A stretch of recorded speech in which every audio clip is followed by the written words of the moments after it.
Thank you very much for staying with me on TMI Tuesday, and we'll be looking at the issues about the constitutionality of executive orders. And I did say that I will be having a custodian of the law with me, and by me he is a member of the National Executive Committee of the NBA and was Public Relations Officer of the NBA Benin branch, and of course was legal advisor to NBA Benin branch. And he is most times looking at issues about these cases. We've always had the opportunity to invite him on stage with us to look at it. Thank you for coming. Thank you, Philip, for having me. Okay. So we look at issues surrounding the whole aspect about the pandemic and the orders by the president on lockdown. Some legal experts are saying that the president has no powers, or he erred constitutionally in embarking on the lockdown orders, looking at the required constitution where he is expected to declare state of emergency as required by Section 305 and Section 45, subsection 3, which he failed to do. Do you think that is really right? I don't feel that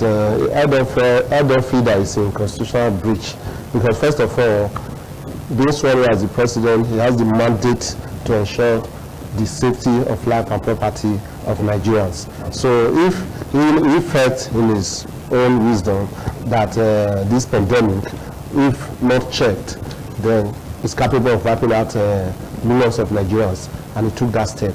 Of course, he passed through the National Assembly. He was given the power to do whatever he is doing. So you cannot now say that he has breached any constitutional issues. Moreover, we have to come out of the problem first. I know that after the COVID-19 crisis, there are going to be a series of court cases here and there. So those that are complaining that the president must have gone against the constitution to keep their gunpowder dry, so that after the whole thing they can go to court and let us now test whatever stand they have before the law courts. But I feel that the president has a mandate to ensure the safety of lives and property of Nigerians. And if in performing that function, he now does what he feels is important to ensure that safety and the well-being of Nigerians, I don't see anything that is wrong in that. Okay, looking at what we have here, and just to point to say that Barrister Ebosele Okifo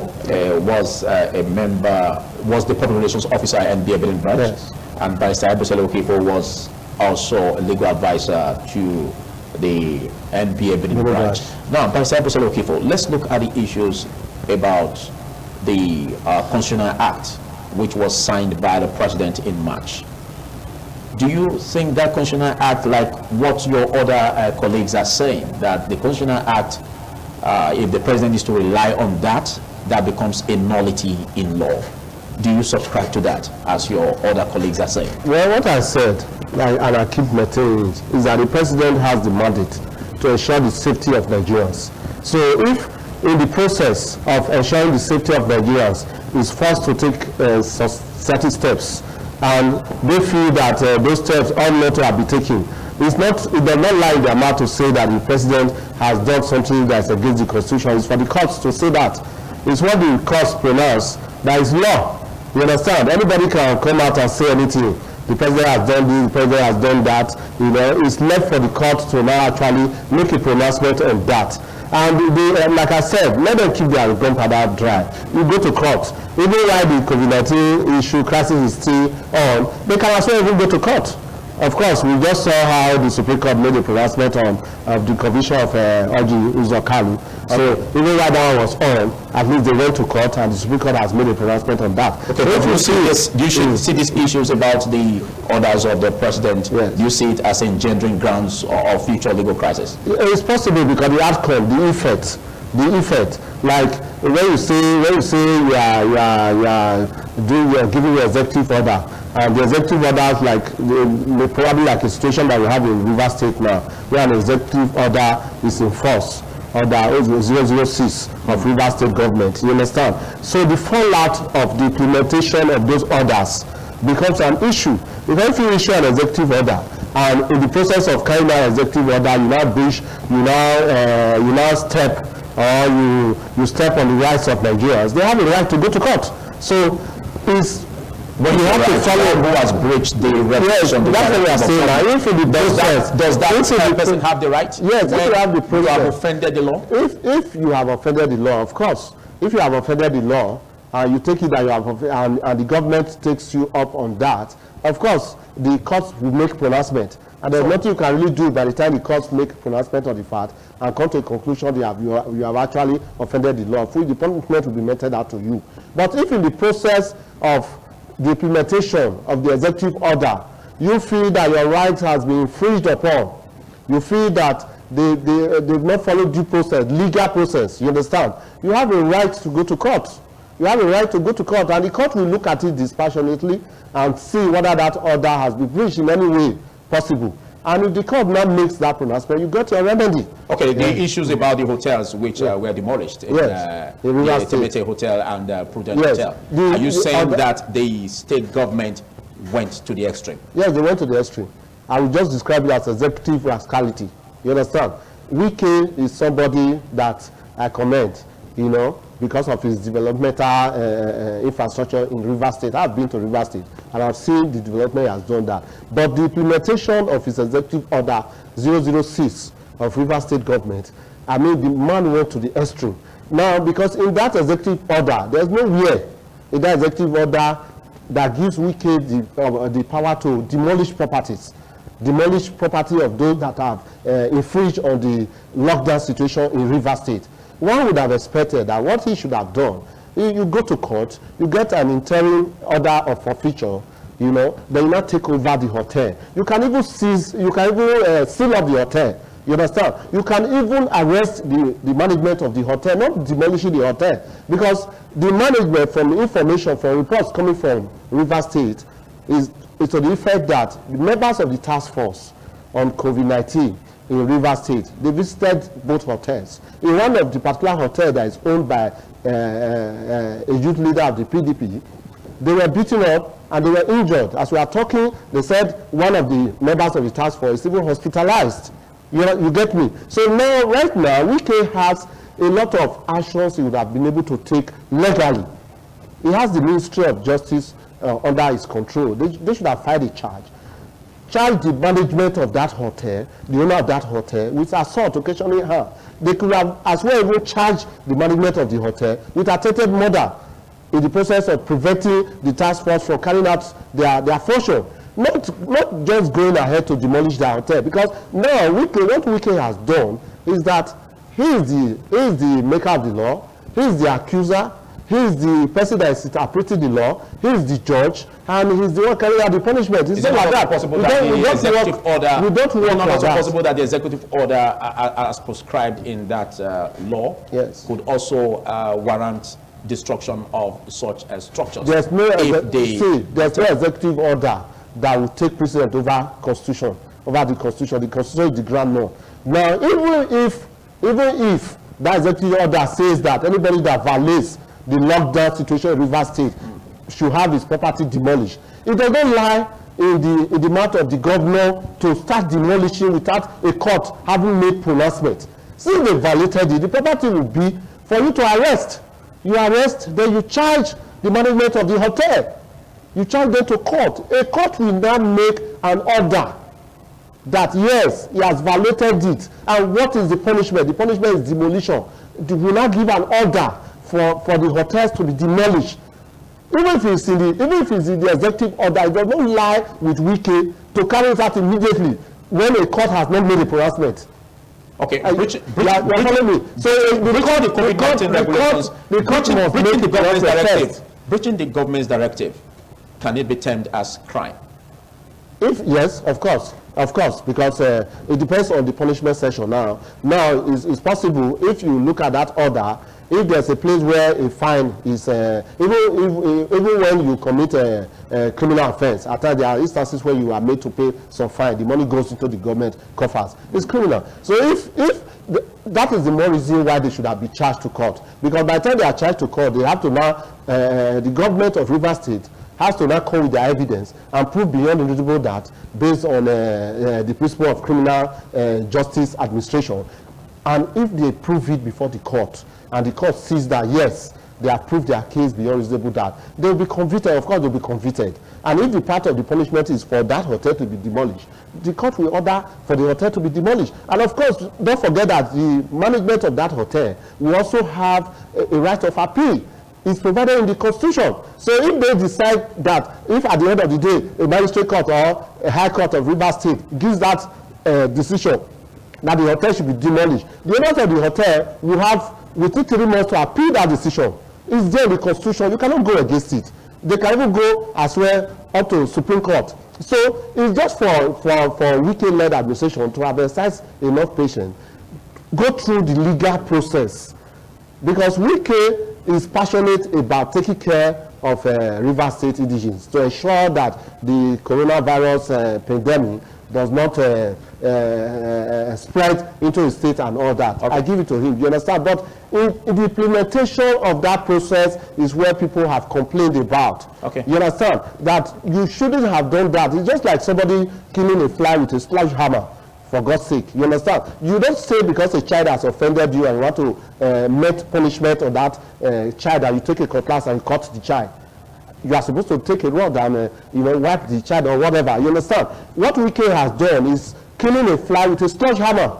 You understand? He should have exercised that patient. Let the law takes its course. You understand? That is not to say that what Wike is totally at fault, because we all know also, even for fillers from Rivers State, those hotels are known for where prostitutes gather, where criminals gather, and all that. But in spite of that, it does not lie in your mouth for you to say immediately they have gone against the COVID-19 lockdown situation in Rivers State. You just carry bulldozer there and start demolishing it. You don't do that. That's against the law. And why we are disappointed in Wike is that, one, Wike is not only a senior lawyer, it's a very senior lawyer, it's a bencher. It's not only a bencher, it's a life bencher.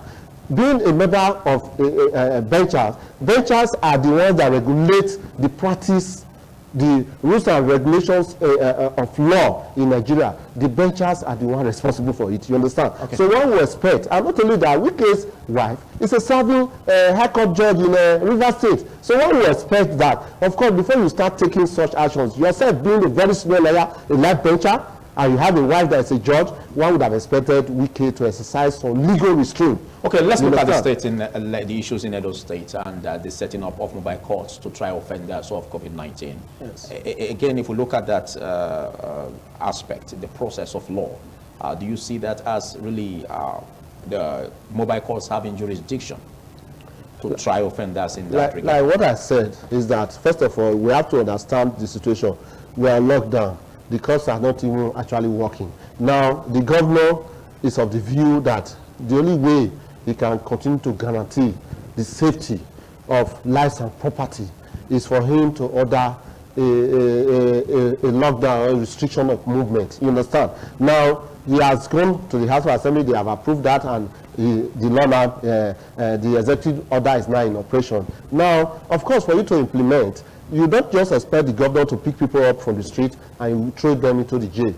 So he's not set up the mobile court. The only where there'll be a problem is that if you are to appear before that mobile court, it doesn't mean that it's an illegal situation, because one, nobody is depriving you from having the services of a lawyer. Like the NBA Benin set up a COVID-19 monitoring committee.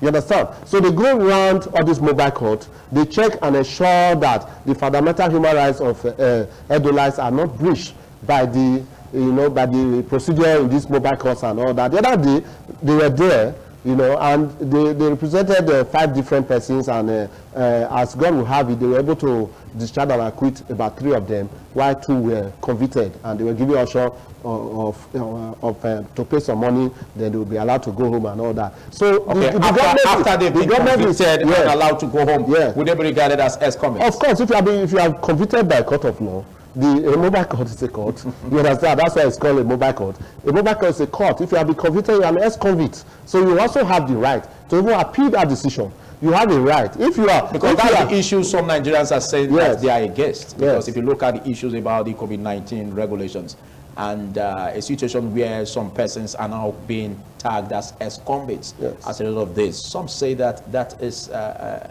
unfair plan. A lot of Nigerians, first of all, okay, look at the way Lagos State, they are going about their own now. Funke Akindele held a party during the lockdown. She was arrested by Lagos State government. They took her to court. She was convicted. She was convicted, and she was told either you go to prison or you pay 100,000. And she was also sentenced to 14 days community service, which she has done. Then the money she has paid instead of going to jail. Now, but she's an ex-convict. Now, what we are saying is that she has the right of appeal, and I believe that Femi Falana SAN is already on her case to appeal her case. You understand? So if you are convicted by a mobile court, you have a right of appeal. It's constitutionally to take that label off you. Yeah, to take that label off you. You go to you appeal to the high court. But that doesn't change the truth. After all, there was already a conviction. No, that's what I say. No, but if by the time the court make a pronouncement, then that conviction is quashed in the process. It's just like Orji Uzokaluna. He was convicted by a federal high court, and the Supreme Court has come out to say yes, that conviction is unconstitutional, mainly because of the fact that the judge that convicted him, as at the point of conviction, he had already been elevated to the Court of Appeal. He ought to not to have sat as a federal court judge over that issue again. You understand? So Supreme Court looked at it that the section that gives the judge that power to sit over that case, even while he was elevated, is in conflict with the constitutional provision, so it becomes inconsistent. You understand? So right now, you cannot now say Orji Uzokalu is an ex-convict because his conviction has already been quashed. Supreme Court has already said that they did not follow the due process, unless by the time it's rearranged again. Now it goes through the process and is convicted. You cannot start saying that it's an ex-convict. So even if you are convicted, you become an ex-convict until that conviction is set aside.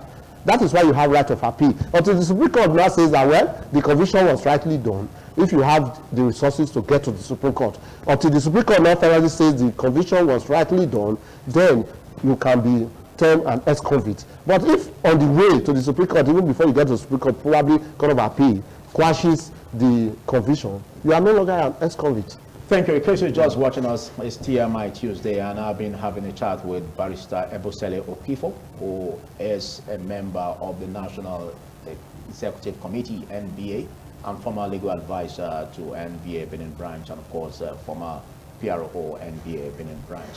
And the topic before us is on the constitutionality of executive orders. Now, let's look at the aspect of Benue State, where the index case was crying foul over what transpired as being reported. Now, in a case, she cited that she was not given the right to get her test result.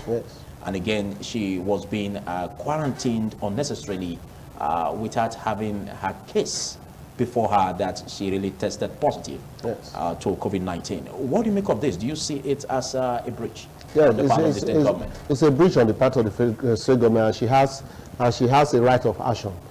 Reason being that you cannot just be quarantined for quarantine's sake. Before you are quarantined, you are deprived of your movement. It means you have to stay in isolation, for a number of times. Then, if you tested positive, of course, you will not be administered drugs until you test negative. You understand? Now, this lady was quarantined. Samples were taken from her. Then, as at this present moment, according to her, she has not been shown any test. You cannot take samples from somebody and you go for the test, and yet you will not show the person the result of that test. But it's against her right. But that would be contrary to another report where it was said that she was shown her test results. Who said so? But the issue was that she was not having her information rightly placed in the test result. Don't you think that could also be another act of her being rude and not accepting the test result because it showed positive? Yeah, by the time she goes to court, like I said, she has a right of action. You understand? By the time she gets to court, then the body of proof will not be on the people she's alleging didn't give her any result, because we all know that, of course, the hospitals that conducted those test report, they are all government hospitals. Even if it's a private hospital, if there's a result, she ought to sign for it. Where's the evidence that she signed for that result? The result was given to her. You understand? If that test was conducted on her and she was given that result, and the result shows that she was positive to COVID-19, when did she sign for that report? That evidence has to come in. That documented evidence has to come in. It's not enough for you to say by way of mouth, because she has already said, I was not given any result. I've not been given any result. She even said that she had about a series of tests have been conducted on her, up to about 3 times. They conducted tests on her, yet they've not given her any result. So it's not left. If they said they have given her a result, let them now show Nigerians the evidence of her signing for those results. It's very important. In the absence of that, she has a very good course of action. Okay. And she can sue Benue State government. You understand? And she will get, at the end of the day, she will get justice. Because you don't just say, because don't forget that because of the the lockdown situation, rights of Nigerians are being violated here and there without justification. Of course, by the time things normalize, don't be surprised that there will be numerous cases all over the country. Okay, we hear of cases of this we hear here of cases of some persons escaping from the isolation centers. Yes. Do you term that as a case that could be seen as criminal? Yes, it's criminal, especially when the person has tested negative. If they are tested positive. So if you have tested positive and you run away, like the lady Okoro, Amaka Okoro, that ran away from the isolation center in Benin here, you know they have been saying it on asking for information and all that. If she's arrested, the state government can decide to charge her to court. You understand? Because of course they are trying to nip in the bud the spread of this coronavirus pandemic. So if you test positive, you ought to be isolated. You'll be treated. Then they will test you. You will not test negative. They will leave you to go. Because in the process of you running away, you are meeting people. You are contaminating other persons. You understand? So you cannot be allowed to do that, because you are not willfully doing that, intentionally doing that. You understand? Okay. Distributing it to people. They are looking for you. Let's try, you'll be treated, yet you have run away. So I mean that's an offense already. Okay, we also hear cases where some Nigerians are saying that let's get to see visuals of these cases of COVID-19 in isolation centers. Let it be in public glare. And again, there is this by some experts that could also lead to stigmatization. But if you look at the public safety and the need to help a lot of persons who still don't believe that this exists because they are not seeing it in isolation centers, all they see are empty bed spaces. Yes. Do you advise government to go on this drive? You know, when you want the people to follow you, you have to lead by example. Actually, one would have expected that every day you hear cases is rising. Meanwhile, we are supposed to be on lockdown. So how is it now rising? Because if you are locked down, it will not spread. How is it not spreading? Therefore, government to justify the continuous lockdown of Nigerians in their homes, you are supposed to give us an identity of those people to corroborate the story. To corroborate whatever you are saying. Because at the end of the day, you are saying that the thing is increasing. You are not telling us, you are not revealing the identity. Of course, it's not a death sentence. But if you reveal the identity, does it not amount to stigmatization? It's not. COVID-19 regulations are also protected. Our honorable speaker here had COVID-19. He tested positive. Is it not okay now? Has it not tested negative? When the governor isolated himself, when his result came out, it was negative.